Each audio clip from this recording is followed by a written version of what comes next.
Hey guys, welcome back, and we're going to continue on reading I Am Number 4 by Pittacus Lore.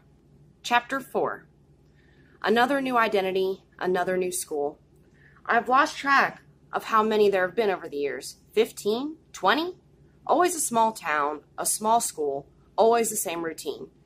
New students draw attention. Sometimes I question our strategy of sticking to the small towns because it's hard, almost impossible to go unnoticed. But I know Henri's rationale. It is impossible for them to go unnoticed as well. The school is 3 miles away from our house. Henri drives me in the morning. It's smaller than most of the others I've attended and is unimpressive looking, 1 story, long and low slung. A mural of a pirate with a knife between his teeth covers the outside wall beside the front door. "So you're a pirate now," Henri says beside me. "Looks like it," I reply. "You know the drill," he says. "This ain't my first rodeo. Don't show your intelligence. It'll make them resent you. Wouldn't dream of it. Don't stand out or draw too much attention. Just a fly on the wall. And don't hurt anybody. You're far stronger than they are. I know. Most importantly, always be ready. Ready to leave at a moment's notice. What's in your backpack?" 5 days worth of dried fruit and nuts, spare socks and thermal underwear, rain jacket, a handheld GPS, a knife disguised as a pen. On you at all times. He takes a deep breath. "And keep an eye out for signs. Your legacies are going to appear any day now. Hide them at all costs and call me immediately." "I know, Henri. Any day, John," he reiterates. "If your fingers start to disappear, or if you start to float, or shake violently, if you lose muscular control, or begin to hear voices even when nobody's talking, anything at all, you call." I pat my bag. "Got my phone right here." "I'll be waiting here after school. Good luck in there, kiddo," he says. I smile at him. He is 50 years old, which means he was 40 when we arrived. Being his age made for a harder transition. He still speaks with a strong Lorik accent that is often mistaken for French. It was a good alibi in the beginning, so he named himself Henri, and he has stuck with it ever since, just changing his last name to match mine. "Off I go to rule the school," I say. "Be good." I walk towards the building. As is the case with most high schools, there are crowds of kids hanging around outside. They're divided into their cliques, the jocks and the cheerleaders, the band kids carrying instruments, the brains in their glasses with their textbooks and Blackberries, the stoners off to one side, oblivious to everyone else. One kid, gangly with thick glasses, stands alone. He's wearing a black NASA t-shirt and jeans and can't weigh more than 100 pounds. He has a handheld telescope and is scanning the sky, which is mostly obscured by clouds. I notice a girl taking pictures, moving easily from one group to the next. She's shockingly beautiful with straight blonde hair past her shoulders, ivory skin, high cheekbones, and soft blue eyes. Everyone seems to know her and says hello to her, and no one objects to her taking their picture. She sees me, smiles and waves. I wonder why and turn to see if someone is behind me. There are 2 kids discussing math homework, but no one else.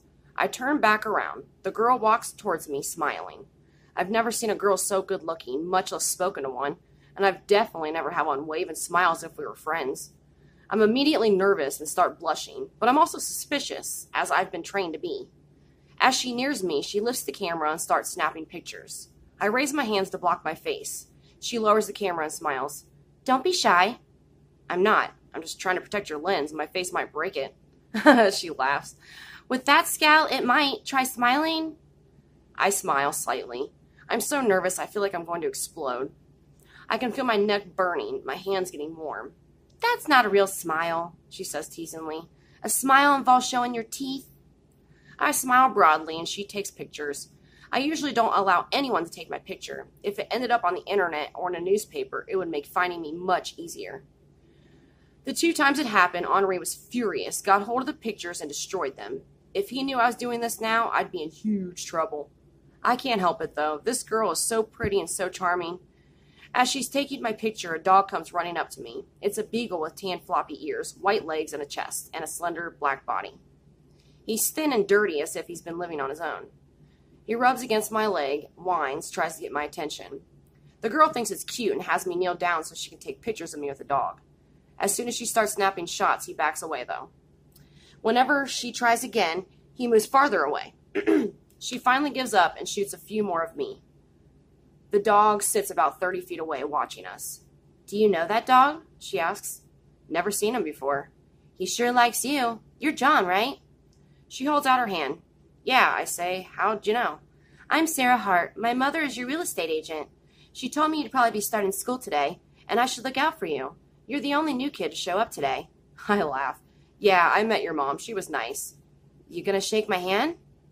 She's still holding her hand out. I smile and take it, and it's literally one of the best feelings I've had ever.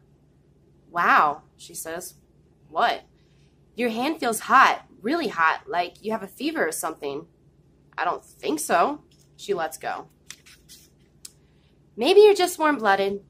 Yeah, maybe. A bell rings in the distance, and Sarah tells me that's the warning bell. We have 5 minutes to get to class. We say goodbye, and I watch her walk away. A moment later, something hits the back of my elbow. I turn, and a group of football players, all wearing Letterman jackets, sweep by me. One of them is glaring at me, and I realize that he hit me with his backpack as he walked past. I doubt it was an accident, and I start to follow them. I know I'm not going to do anything, even though I could. I just don't like bullies. As I do, the kid in the NASA shirt walks next to me. I know you're new and all, so I'll fill you in, he says. On what? I ask. That's Mark James. He's a big deal around here. His dad is the town sheriff, and he's the star of the football team. He used to date Sarah when she was a cheerleader, but she quit cheerleading and dumped him. He hasn't gotten over it. I wouldn't get involved if I were you. Thanks. The kid hurries away. I walk my way to the principal's office so I can register for classes and get started. I turn and look back to see if the dog is still around. He is, sitting in the same spot, watching me. The principal's name is Mr. Harris. He's fat and mostly bald, except for a few long hairs on the back and sides of his head. His belly reaches over his belt. His eyes are small and beady, set too close together. He grins at me from across the desk, and his smile seems to swallow his eyes. So you're a sophomore from Santa Fe? He asks.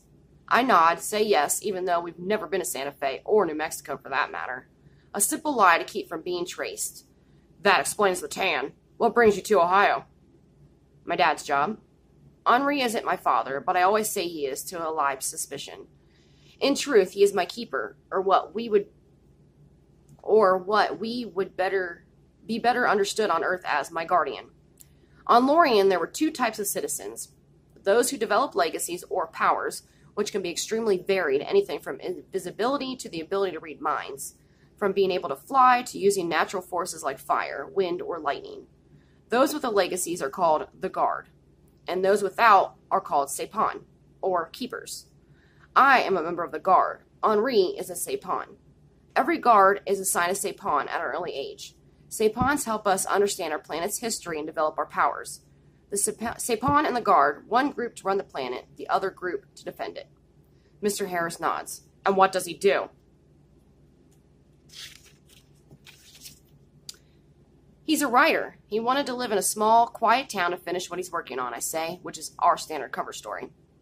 Mr. Harris nods and squints his eyes. You look like a strong young man. Are you planning on playing sports here? I wish I could. I have asthma, sir. I say my usual excuse to avoid any situation that might betray my strength and speed. I'm sorry to hear that.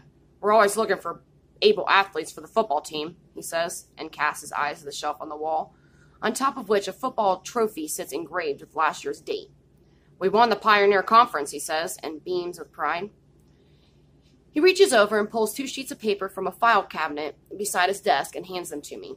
The first is my student schedule with a few open slots. The second is a list of available electives. I choose classes and fill them in, then hand everything back. He gives me a short sort of orientation, talking from what seems like hours, going over every page of the student manual with painstaking detail. One bell rings, then another. When he finally finishes, he asks if I have any questions. I say no. Excellent. There's a half hour left of second period, and you've chosen astronomy with Mrs. Burton. She's a great teacher, one of our very best. She won an award from the state once, signed by the governor himself. That's great, I say. After Mr. Harris struggles to free himself from his chair, we leave his office and walk down the hall. His shoes click upon the newly waxed floor. The air smells of fresh paint and cleaner. Lockers line the walls. Many are covered with banners supporting the football team. There can't be more than 20 classrooms in the whole building. I count them as we pass. Here we are, Mr. Harris says. He extends his hand, and I shake it. We're happy to have you. I'd like to think of us as a close-knit family. I'm glad to welcome you to it. Thank you, I say. Mr. Harris opens the door and sticks his head in the classroom. Only then do I realize that I'm a little nervous, that a somewhat dizzy feeling is creeping in. My right leg is shaking. There are butterflies in the pit of my stomach. I don't understand why.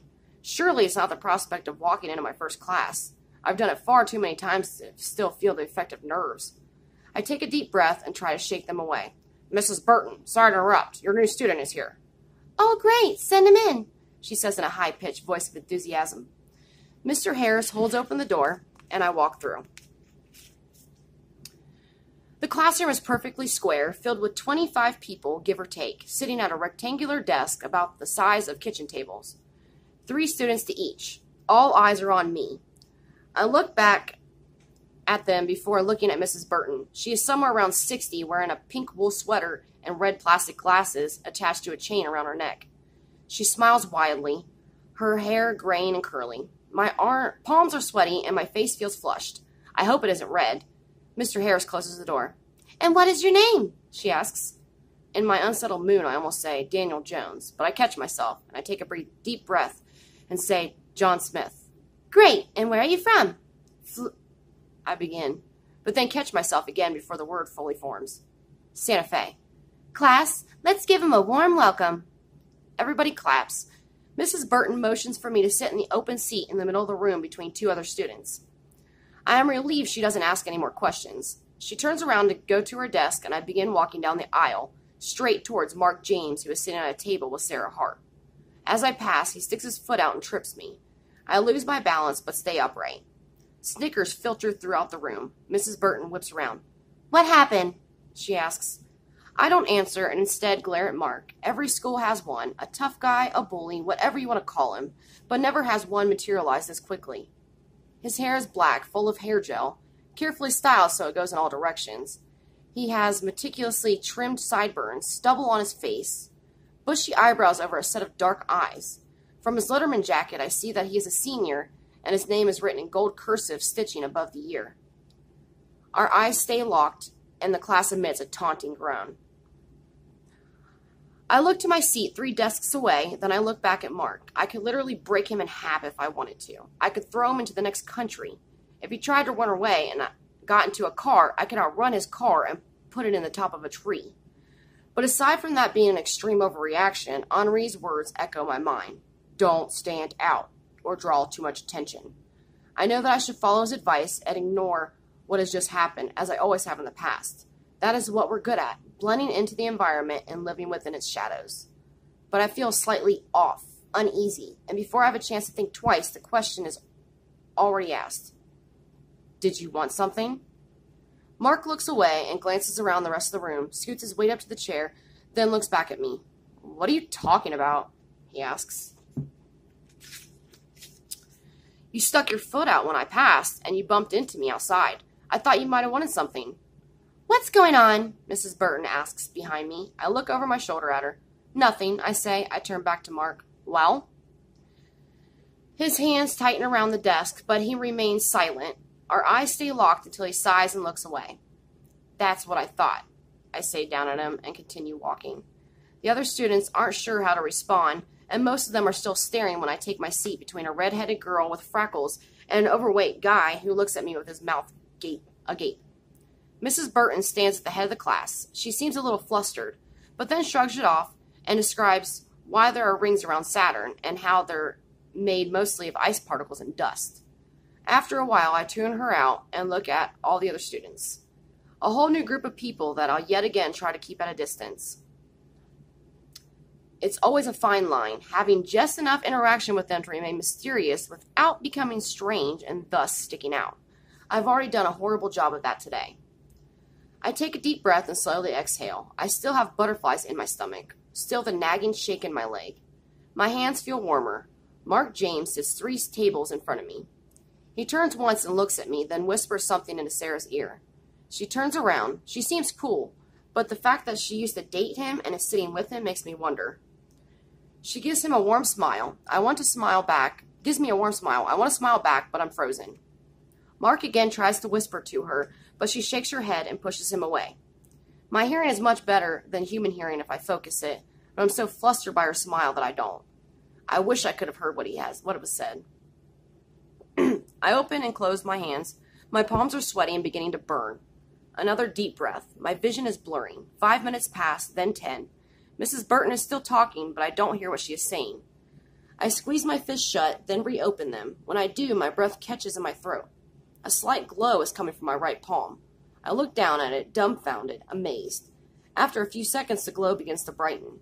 I close my fists. My initial fear is that something else has happened to one of the others.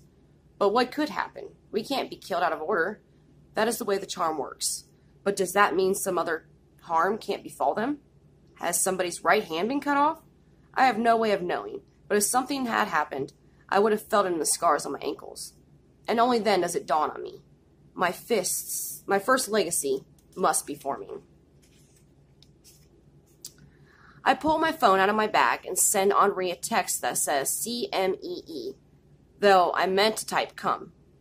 I'm too dizzy to send anything else. I close my fists and place them in my lap. They're burning and shaking. I open my hands. My left palm is bright red.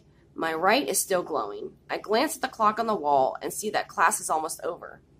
If I can get out of here, I can find an empty room and call Henri and ask him what's going on. I start counting the seconds. 60, 59, 58. It feels like something is going to explode in my hands. I focus on the counting. 40, 39. They're tingling now, as though little needles are being stuck into my palms. 28, 27.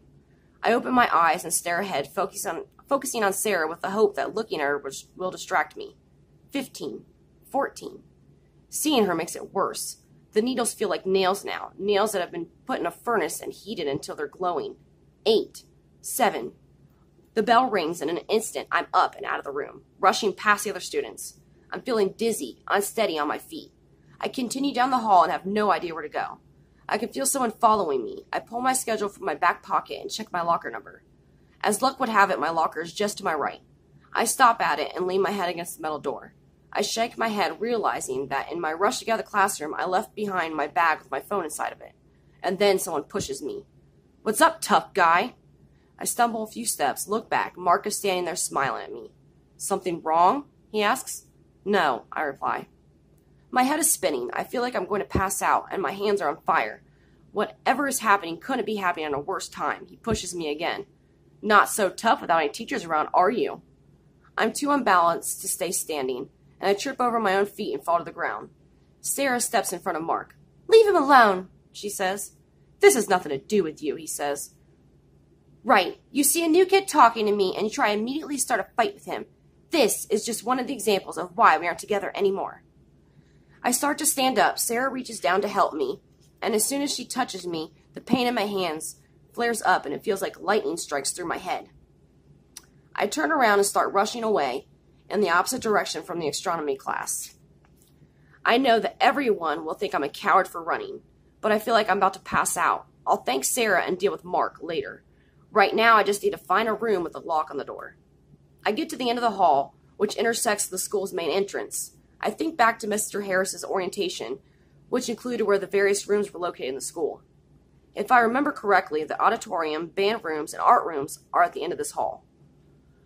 I run towards them as fast as I can in my current state. Behind me, I can hear Mark yelling to me and Sarah yelling at him. I open the first door, and I find and shut it behind me. Thankfully, there is a lock, which I click into place. I'm in a dark room. Strips of negatives hang on drying lines. I collapse onto the floor. My head spins and my hands are burning. Since first seeing the light, I have kept my hands clenched into fists. I look down at them now and see my right hand still glowing, pulsating. I start to panic. I sit on the floor, sweat staining my eyes. Both hands are in terrible pain. I knew to expect my legacies, but I had no idea it would include this. I open my hands and my right palm is shining brightly, the light beginning to concentrate. My left is dimly flickering, the burning sensation almost unbearable. I wish Henri was here. I hope he's on his way. I close my eyes and fold my arms across my body. I rock back and forth on the floor, everything inside of me in pain. I don't know how much time is passing. 1 minute? 10 minutes? The bell rings, signaling the start of the next period. I can hear people talking outside the door. The door shakes a couple times, but it's locked and nobody will be able to get in. I just keep rocking, eyes closed tightly. More knocks begin to fall on the door, muffled voices that I can't understand. I open my eyes and can see that the glow from my hands has lit up the entire room. I squeeze my hands into fists to try and stop the light, but it streams out between my fingers. Then the door really starts shaking. What will they think of the light in my hands? There's no hiding it. How will I explain it? "John, open the door, it's me," a voice says. Relief floods through me. Henri's voice, the only voice in the world that I want to hear.